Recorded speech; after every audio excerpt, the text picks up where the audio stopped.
Hey guys, welcome back to Living Our American Dream. It is the middle of February and we have about 15 days of weather that's going to just break into the 40s, but at night it's still going to be below freezing. And one of the things that we do here on our little mini farm is collect maple syrup. Collect sap for maple syrup, I should say. So today we're going to do kind of an introductory video. My wife, I'm going to turn the camera right here, my wife Monica is going to run the camera for me today. The kids are up at the house, they better be doing their homework. But we're going to tap a couple of trees. We've brought 10 of our taps here in the back of the RTV. I've put a few of these out already. But we're going to take the rest of these white buckets and put a few taps in. Hope you like it.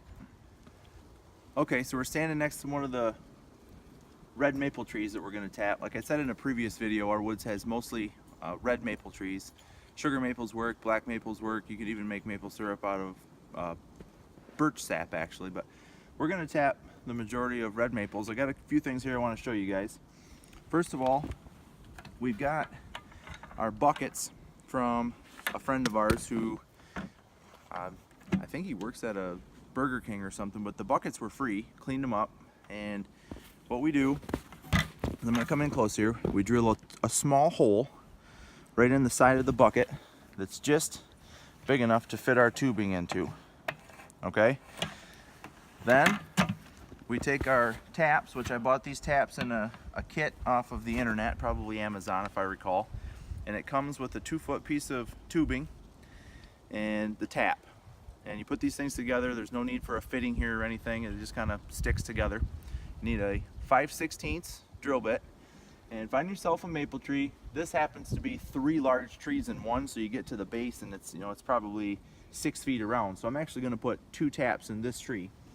But what we're going to do is we're going to find a spot that I did not tap last year. I tapped this tree on the other side, so I'm going to come over here and I'm going to find a spot where a large vein goes up the tree somewhere. And for this first one, I'm actually going to pick right here because it goes and feeds this main trunk right here. So I'm going to pick this spot right here. I'm going to measure my tube to make sure it's going to fit to the bucket.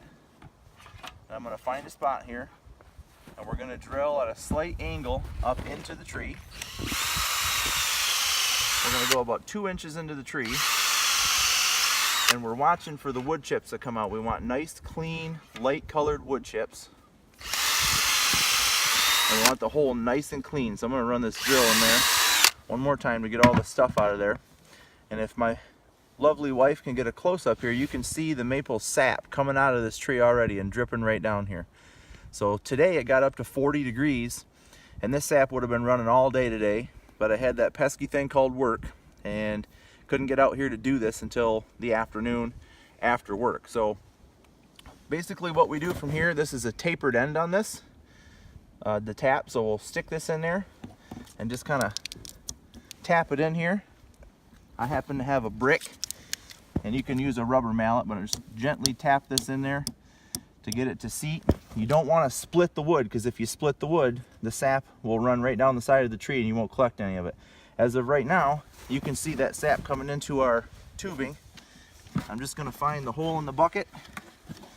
I'm going to put the tube into the side of the bucket, just like that, and that'll run right down through here into the top of this bucket. And as far as the lids go, these are a lid from a food grade bucket. I took the gasket out of them so I don't have to worry about it getting all gunky under there. But we'll have, you can actually see it dripping in the bucket right now. As the drips come in, they drip right down in there. And this will fill this bucket up. To keep the stuff out of here, we just sit the lid on, we don't need to clamp it. And I take my brick, sit it on here so the wind doesn't blow it over. And that's how you put a tap in. On our little farm here, we do anywhere from 40 to 60 taps. I have 60 taps that we can put out, 60 buckets, the system. And in a future video, I'll show you collecting the sap, boiling it down, and the rest of that stuff. But I wanted to get this started here for this week's video. And I hope you guys like what you're seeing. We'll catch up with you later.